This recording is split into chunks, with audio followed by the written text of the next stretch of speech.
नमस्कार. आपल्यासोबत आता आहेत मोहित कंबोज, भाजपचे नेते. आम्ही आता अगदी मुंबई महानगरपालिकेच्या समोर उभे आहोत. मतदानाची प्रक्रिया संपत आलेली आहे आणि आता उद्याच्या दिवसाकडे सगळ्यांचं लक्ष आहे.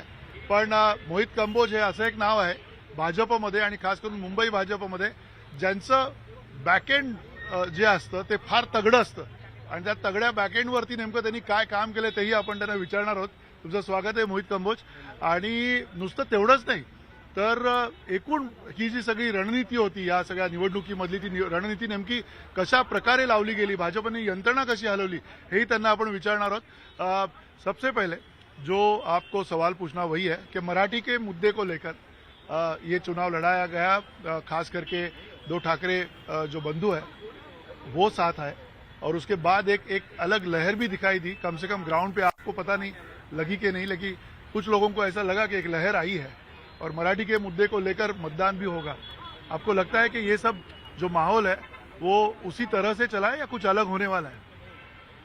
देखिए, पहले तो सबसे पहले मुंबईकर्स का आज बहुत दिल से धन्यवाद कि जिस तरह से निकल के उन्होंने आज वोटिंग के अंदर पार्टिसिपेट किया और ऐतिहासिक वोट, मुझे लगता है 7 बजे जब 5:30 बजे के आंकड़े आएंगे तो ये मुंबई में दिखेगा कि मुंबई के 55% से ज्यादा वोटिंग मुंबई में हुई है.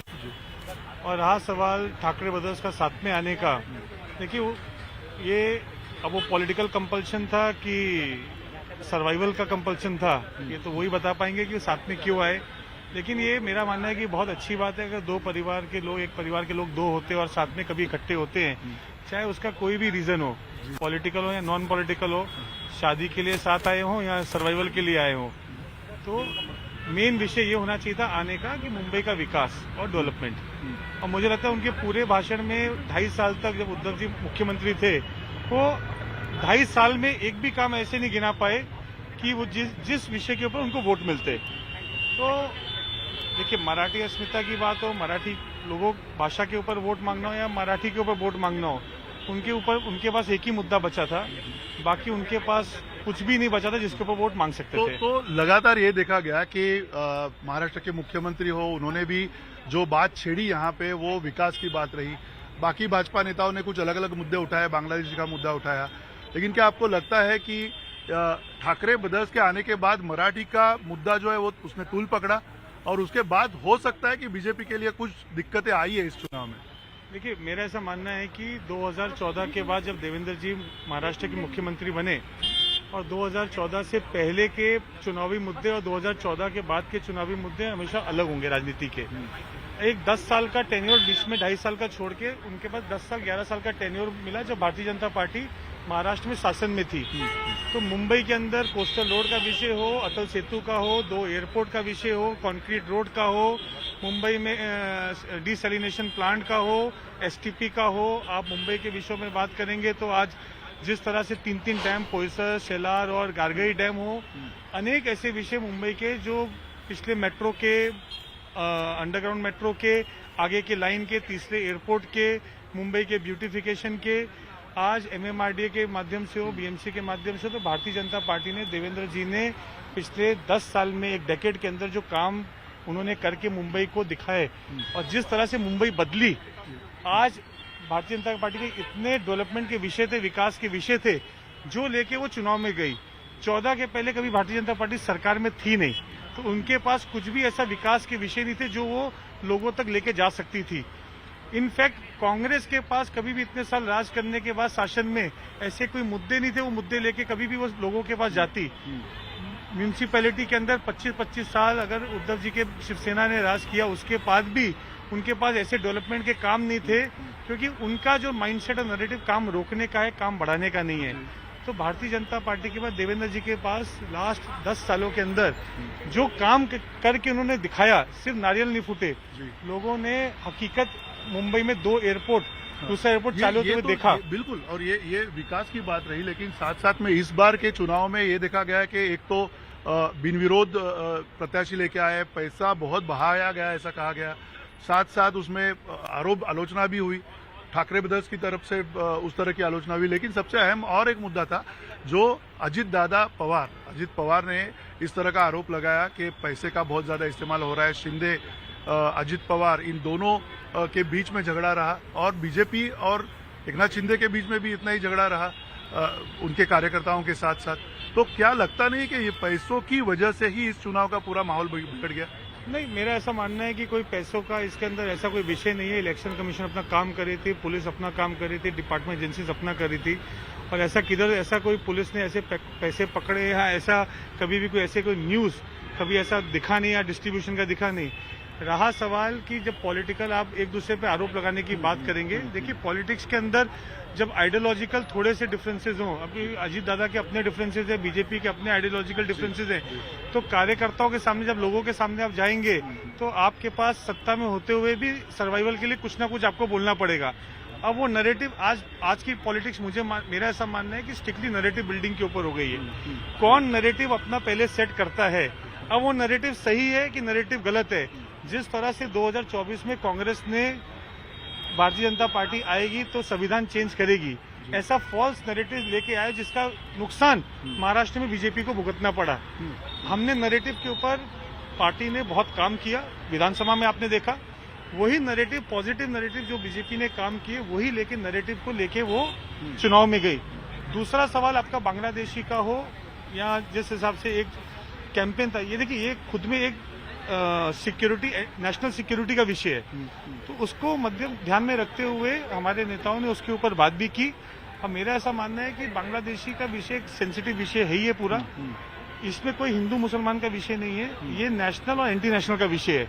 और कोई भी चुनाव, कोई भी शहर की सुरक्षा, जब मुंबई ने इतने बॉम्ब ब्लास्ट देखे, 1993 का बॉम्ब ब्लास्ट देखिए आप, ट्रेन बॉम्ब ब्लास्ट देखिए, यहाँ पे आपने हमला देखा, कितने बॉम्ब ब्लास्ट देखे, तो मुंबई में कभी भी आप ये विषय को, सिक्योरिटी विषय को माइनस नहीं कर पाएंगे। डेवलपमेंट के साथ साथ मोहित, एक और बात पूछना चाहूंगा मैं कि जिस प्रकार से वोटिंग हुआ है अभी, क्या आपको लगता है कि जो जिस प्रकार पिछले बार 2017 में 55.53 था, 53 था, तो क्या इस बार ज्यादा होगा, कम होगा, आपकी प्लानिंग क्या रही है?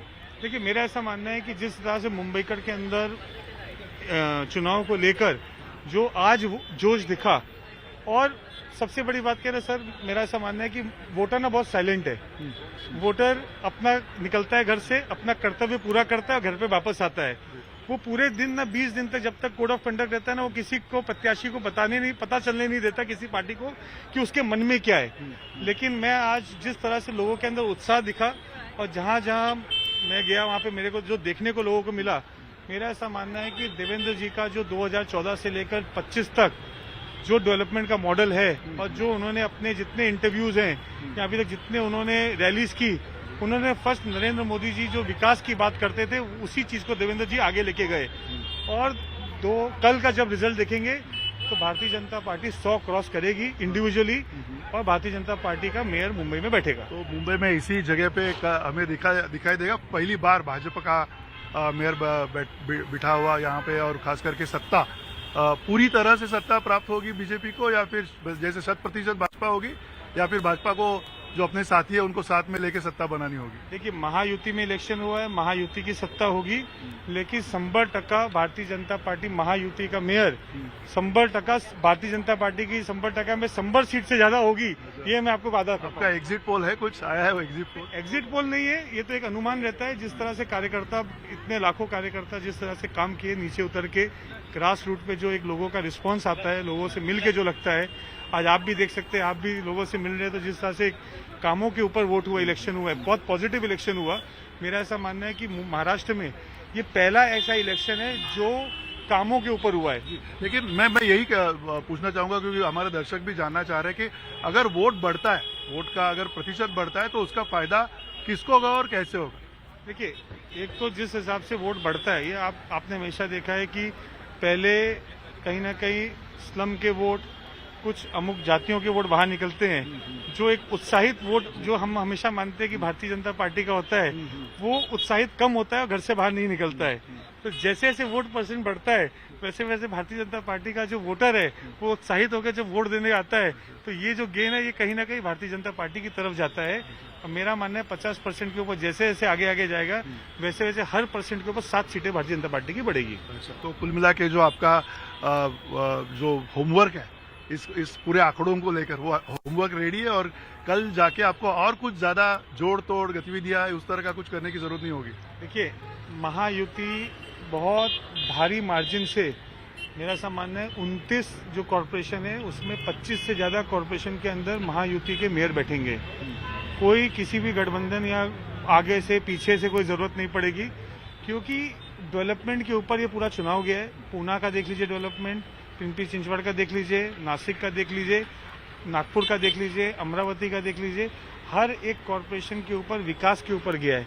और लोगों ने ये उनके जो स्वप्न थे, जो आज तक पहले कांग्रेस के जमाने में नारियल फूटते थे, भारतीय जनता पार्टी में मुख्यमंत्री देवेंद्र जी ने जो नारियल फोड़े, वहां पे भूमि पूजन किया और काम कंप्लीट करके रिबन भी उन्होंने काटा।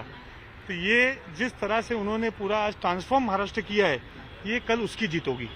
जी बिलकुल, शुक्रिया हमसे बात करने के लिए। न्यूज 18 मराठीवरती ही मुलाखत जी आहे ती महत्वाची अशासाठी आहे की मोहित कंबोज हे अतिशय महत्वाचं नाव आहे आणि खास करून भाजपच्या या संपूर्ण प्रचार यंत्रणेमध्ये, निवडणूक यंत्रणेमध्ये मोहित कंबोज यांचा सिंहाचा वाटा असतो आणि त्यामुळे ते मनमोकळे आपल्याशी बोललेले आहेत। त्यांचा अंदाज आहे की महानगरपालिकेमध्ये उद्या खास करून मुंबईमध्ये अर्थातच भाजप ही मोठ्या संख्येने येईल, पण आपल्याला कळेल नेमकं काय होतंय, कारण मतदानाची प्रक्रिया जी आहे ती चालूच आहे आणि त्या प्रक्रियेमध्ये मोठ्या संख्येने प्रत्येक पक्षाचा, प्रत्येक विरोधी पक्षाचा आवाज घेऊन प्रत्येक मतदार आपापल्या पद्धतीनं आपला हक्क जो आहे, मताधिकार जो आहे तो आपल्या समोर आणताना दिसत आहे। आणि या सगळ्या पार्श्वभूमीवरती एकूण येणाऱ्या काळामध्ये आपण बघूयात, उद्याच बघूयात की नेमकं काय होणार आहे। थोड्या वेळाने आपण एक्झिट पोल आणि एकूण आकडेवारी काय असेल तेही बघणार आहोत। मतदानाची टक्केवारी जसजशी वाढत जाईल तसं मोहित कंबोज म्हणाले की